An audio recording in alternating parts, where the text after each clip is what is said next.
Tudo certo? Então vamos lá.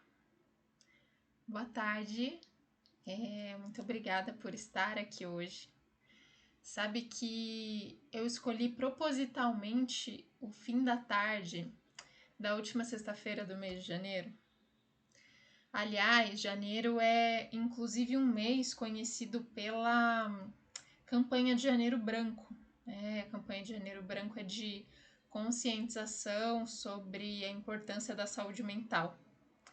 Então, nesse último dia útil de janeiro, eu queria justamente trazer um respiro para uma rotina que pode estar sobrecarregada.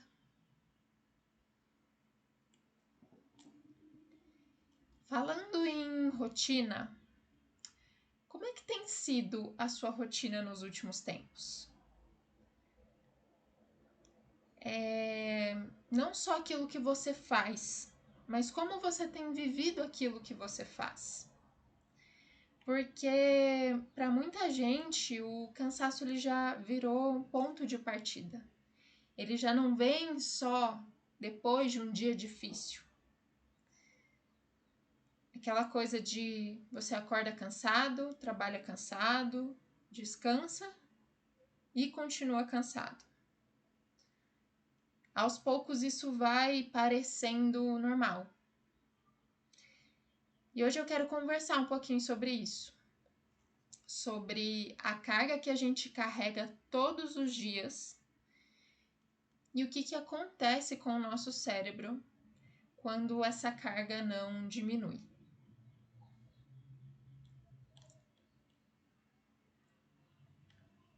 Então, para a gente falar disso, eu quero te apresentar a Júlia. A Júlia, ela é uma profissional competente, inteligente. Ela trabalha com demandas que exigem bastante dela. Mas deixa eu te contar como que é o dia dela na prática.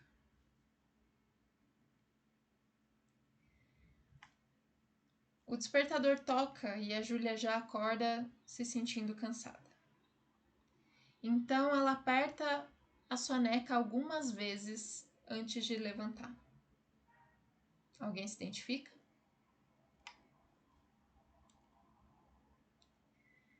Assim que ela levanta, a primeira coisa que ela faz é pegar o celular.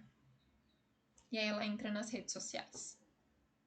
Passa um tempo ali. Sabe aquele tempo? Rola, rola, rola. Até que ela percebe que está atrasada para começar o dia. Então ela toma um café correndo e já sai para o trabalho com aquela sensação de estar atrasada em relação ao que ela deveria estar fazendo.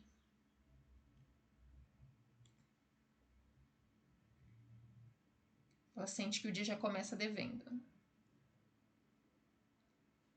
No trabalho, é uma reunião atrás da outra, são mensagens chegando o tempo todo, demandas que não parecem ter fim. Ela passa horas sentada, quase não percebe o próprio corpo, come qualquer coisa quando dá. E ao longo do tempo, a Júlia vai ficando mais ansiosa, mais irritada, mais cansada. Ela dorme, mas ela não descansa. Ela trabalha, mas sente que nunca é o suficiente. Não bastasse tanta cobrança, ela também foi construindo algumas crenças sem perceber. De que ela precisa dar conta de tudo, de que pedir ajuda é um sinal de fraqueza, e que para ser uma boa profissional, ela tem que fazer 1000 coisas ao mesmo tempo.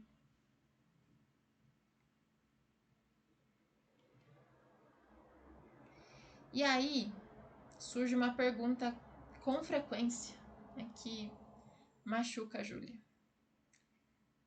que é: o que é que tem de errado comigo?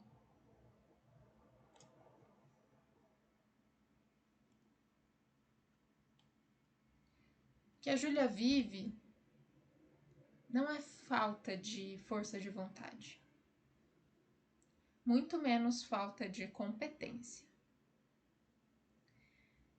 É um corpo que está tentando funcionar sob um estímulo constante, sem tempo suficiente para se recuperar.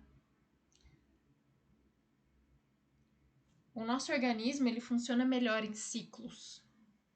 Momentos de ativação, seguido por momentos de recuperação, de pausas. O problema é que hoje muita gente vive quase só na parte da ativação. São notificações constantes, informações demais, demandas simultâneas, quase nenhum espaço para o silêncio mental ao longo do dia. Pode ser por causa do trabalho, pode ser por causa do excesso de informação, pode ser pela própria cobrança interna. Mas para o sistema nervoso, tudo isso exige resposta, ajuste, atenção. E quando não existe uma alternância entre esforço e pausa real, o corpo começa a funcionar como se ele estivesse sempre de prontidão, sempre em estado de alerta.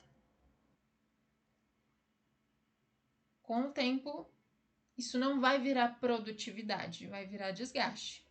Um desgaste contínuo vira exaustão. Exaustão, eventualmente, adoece. Né? Um organismo que não consegue se autorregular, ele eventualmente adoece. E quando a gente adoece, não consegue dar conta da vida, das pequenas às grandes coisas. Não à toa os números de afastamentos por questões de saúde mental, afastamentos no trabalho por questões de saúde mental, estão batendo recordes, infelizmente.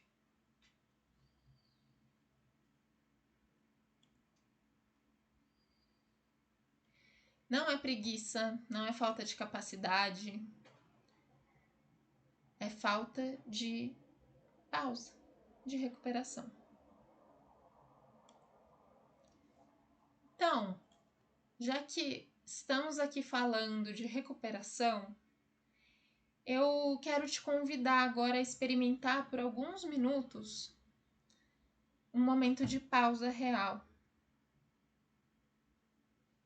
Então, sente-se aí de forma confortável, de preferência descruzando pernas e braços,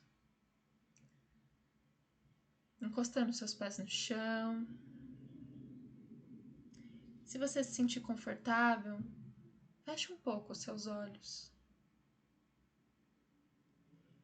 E num primeiro momento, sem fazer nenhuma intervenção, só observa como é que você tá. Como é que tá a sua cabeça? Como é que tá o seu pescoço? O seu tronco? Como estão as suas costas?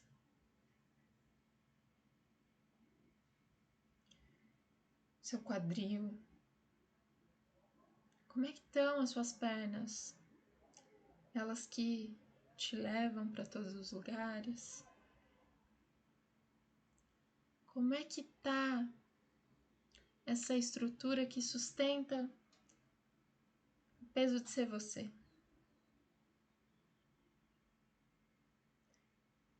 Faça algum movimento, se ela te pede. Às vezes pode ser mexer o pescoço,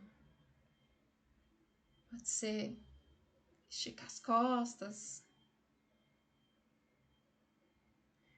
E enquanto você começa a fazer esses pequenos ajustes que o seu corpo pode estar te pedindo, faça uma respiração mais profunda. Então, inspira pelo nariz, segura um pouquinho, solta devagarzinho pela boca.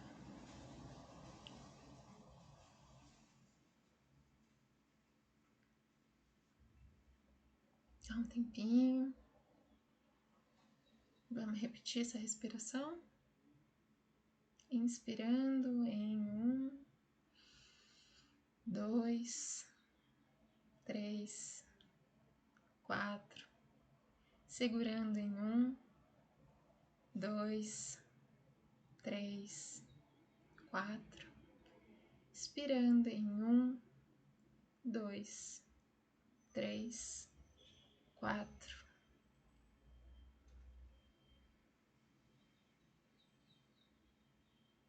Mais uma vez. Inspira em 1, 2, 3, 4. Segura. 2, 3, 4. Solta devagar pela boca. 2, 3, 4. Agora observa como é que tá esse corpo depois que você parou para respirar profundamente. Como é que você se sente nesse momento? Ajudou a liberar alguma tensão ou a mostrar alguma tensão que já estava mais evidente?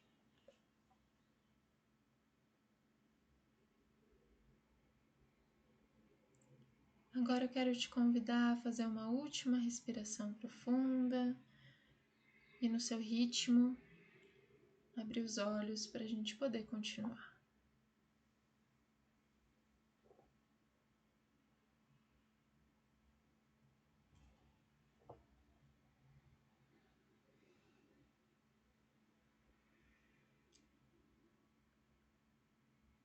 Vamos lá?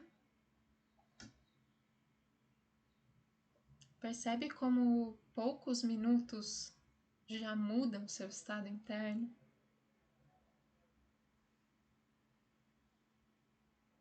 Isso é o seu sistema nervoso saindo do modo alerta e entrando no modo de regulação. E a boa notícia é: ele pode reaprender esse caminho. E essa mudança, ela não começa com grandes revoluções na rotina, não. Essa mudança começa com pequenos momentos distribuídos ao longo do dia, como a reduzir interrupções desnecessárias, a respeitar os limites de foco,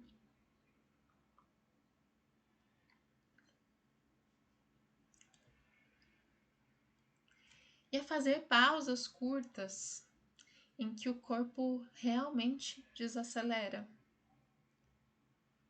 Aqui estão alguns exemplos. Caminhar de um cômodo ao outro já ajuda a mudar o foco de atenção. Respirar, como nós fizemos aqui, já ajuda a oxigenar melhor o cérebro e também a relaxar o sistema nervoso. Soltar o corpo, descruzar as pernas, alongar, principalmente o pescoço, as costas, que são regiões do corpo que tendem a se curvar mais, tanto pela posição que a gente fica quando está usando o celular ou o computador, quanto pela tensão que vai se acumulando aí no estresse do dia a dia. Não se esqueça também de se hidratar, de fazer pausas assim para se alimentar ao longo do dia. O cérebro ele precisa de energia para funcionar. E os lanches são um momento bastante importante de pausa.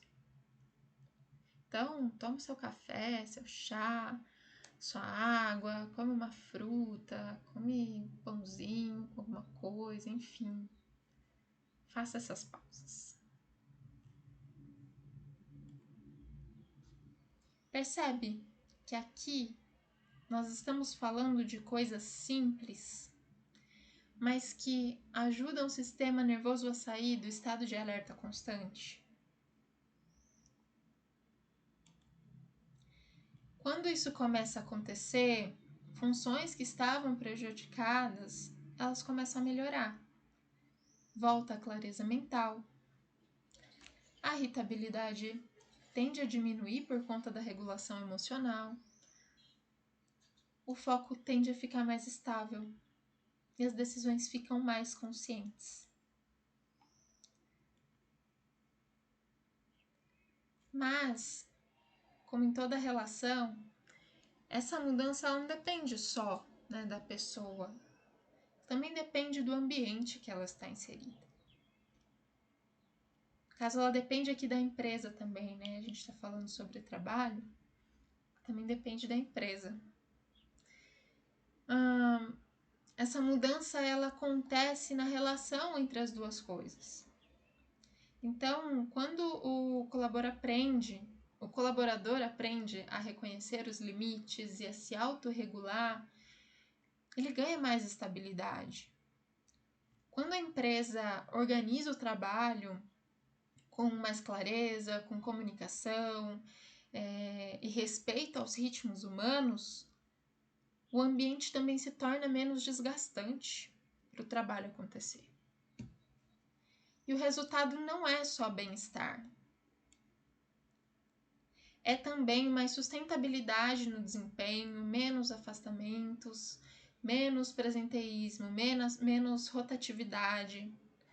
Porque indicadores como turnover, né, absenteísmo, presenteísmo, eles começam a cair. Isso já é comprovado.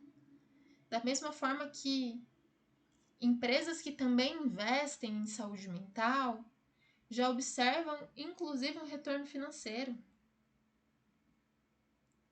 E não por acaso, né, a atualização da NR1 coloca a saúde mental no centro das discussões sobre a segurança e a saúde no trabalho. Porque hoje já está claro, cuidar da saúde mental é cuidar também das pessoas. E isso também significa cuidar da qualidade do trabalho. E a Júlia, né? Bom, se nada mudar, a Júlia continua acordando cansada, atravessando o dia em estado de alerta, terminando a semana esgotada, até eventualmente ela adoecer, seja desenvolver um transtorno de ansiedade, uma depressão ou sofrer um burnout, ou mesmo outros adoecimentos aí físicos que estão relacionados a um estresse crônico, né? Mas quando pequenas mudanças entram na rotina, quando ela aprende a regular o próprio ritmo e quando o ambiente deixa de reforçar a sobrecarga como padrão, ela continua competente, responsável, dedicada. A diferença é que ela já não precisa mais se destruir para conseguir dar conta da rotina do trabalho. Isso não vai melhorar só o bem-estar dela, mas vai melhorar a qualidade das decisões, das relações e do próprio trabalho.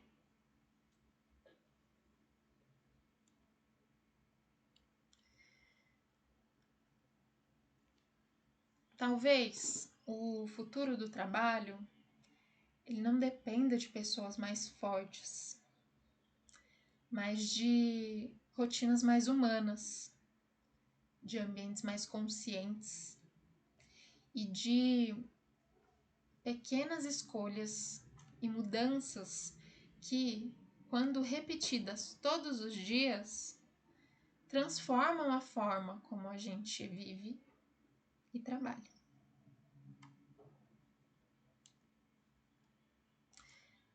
Queria agradecer mais uma vez pela sua presença aqui, pela escuta, pela disponibilidade e queria dizer que cuidar da saúde mental não é um evento isolado, é um processo contínuo, é um processo construído no dia a dia, mas que pode ter um impacto muito grande, não só na vida de cada um, mas na nossa sociedade como um todo. Se essa conversa fez sentido para você e você deseja ampliar essa reflexão, aqui estão os meus contatos. Eu vou ficar muito feliz em seguir com você nesse diálogo. Até mais!